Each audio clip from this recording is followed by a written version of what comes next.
네, 코스피 지난주 개성공단 철수 악재에도 불구하고 기관의 매수세에 힘입어 상승 출발했는데요. 하지만 곧바로 하락 전환한 뒤 지금도 약세 흐름 이어가고 있습니다. 코스닥은 소폭 상승하면서 2거래일째 상승 흐름 이어가는 모습인데요. 시장 전체적으로는 지난주와 크게 분위기가 달라지진 않은 것 같습니다. 다만 업종별로 또 올랐던 업종들이 내리고 내렸던 업종들이 올라오면서 종목별로는 또 자동차주의 상승도 눈에 띄고 있습니다. FOMC 20이라는 대형 이벤트를 앞둔 관망세도 엿보이고 있는데요.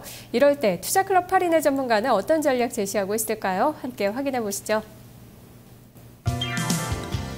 최수창 전문가입니다. 눈치 보는 지수, 거침없는 종목 장세다. 서정훈 전문가, 코스닥 역사적 고점 돌파 기대된다. 코스피 바닥 다지기 지속. 한교수 전문가입니다. 조용한 종목 랠리, 실적과 수급주에 집중. 김형용 전문가, 통화정책, 그리고 윈도우 드레싱 기대하면서 주초 추가 상승을 예상하고 있습니다. 최강찬 전문가, 1940선 대회 주 중반까지 등락 국면 전망. 김대복 전문가, 지수보다는 종목 장세. 금산 전문가, 5일 20일 골든크로스 후 눌림 구간이다. 부자기미 전문가, 지수 상승 눌림목 구간이라며 실적 모멘텀주를 공략하고 있습니다. 네, 전문가들 전반적으로 상승 눌림목 구간으로 인식을 하고 있습니다. 그리고 역시 코스피보다는 코스닥에 집중하는 전문가들이 조금 더 많은 상황이고요. 이번 주 전반적으로는 월말 윈도우 드레싱도 기대가 되고 있는데요. 두 분의 전략 자세히 들어보겠습니다. 먼저 김대복 전문가입니다. 안녕하세요, 전문가님. 네, 안녕하세요. 반갑습니다. 김대복입니다. 네, 지수보다는 종목 장세다. 자동차 부품 그리고 바이오주 선별 매수하자라는 전략 주셨는데요. 오늘 완성세 흐름도 좋지만 부품 쪽이 조금 더 낫다라고 보시는 것 같네요. 네, 그렇습니다. 지금 현재는 완성차보다는 부품이 좋고 지금 종합주가 지수가 못 올라가고 있는 이유는 역시 수급이죠. 네, 수급이 뒤따라주지 않는 가운데 급하게 올라왔으니까 단기적으로 이격 조율을 한다 이렇게 보겠습니다. 지수가 지수 이동평균선 21 2평이 이제 하향하는 가운데서 21 2평을 돌파했기 때문에 21선과 5일선을 테스트하는 구간이 아마도 매수의 어떤 구간이라고 이렇게 판단이 되고 지금 현재 지난 주말에 현대차의 어떤 특근 합의로 인해서 성장성이 부각되고 있는 완성차 업체들 그리고 지금 현재 그 부품 업체들인데 역시 완성차 업체들보다 부품 업체들이 기관들이나 외국인들의 어떤 매도 물량들이 좀 적다는 점을 감안하면 그런 쪽의 어떤 매매가 이루어져야 된다 이렇게 보겠고요. 오늘 지금 지수가 위로 올라가지 못하는 가장 근본적인 이유는 기관들의 매도 물량들이 이 많이 빠져있는 어떤 소재나 산업재 섹터로 매도 물량들이 나오고 있다는 겁니다. 그래서 롯데케미칼 같은 경우는 직전에 저점을 하향하려는 어떤 이런 시장 흐름들을 보이고 있고 마찬가지로 건설주 같은 경우에도 현대건설이 2% 정도 내리는 이런 시장 흐름이 만약에 진행된다면 종반에 가서는 기관들의 로스칸 물량들이 다시 나오면 시장의 발목을 잡을 수가 있다. 그러니까 당연히 지수보다는 종목 중심으로 매매 포인트를 잡는 것이 맞겠고 코스닥도 마찬가지로 코스닥은 외국인들이나 국내 기관들의 어떤 매도의 주체가 없기 때문에 오히려 상승의 랠리를 이어가고 있다 이렇게 보는 것이고요. 그렇기 때문에 큰 그림상에서는 종목 중심의 공략을 그대로 이어가는 것이 좋은데 코스닥은 바이오 관련주나 역시 IT 부품주들이 여전히 대장적인 어떤 성격을 보이고 있다 이렇게 보겠습니다. 네, 그렇다면 자동차 부품주 그리고 바이오주 가운데 어떤 종목들 사보는 게 좋을까요?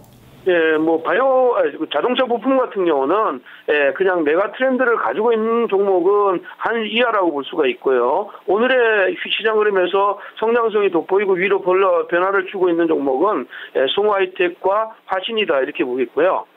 바이오 관련주들은 전체 큰 시장을 끌고 가는 것은 CTC 바이오라고 볼 수가 있습니다. 그러나 지금 이제 이쪽에 그 의료 장비 업체들, 헬스케어 관련주들 중에서 오늘은 유비케어나 PJ전자도 좋은 모습이다 이렇게 볼 수가 있겠습니다.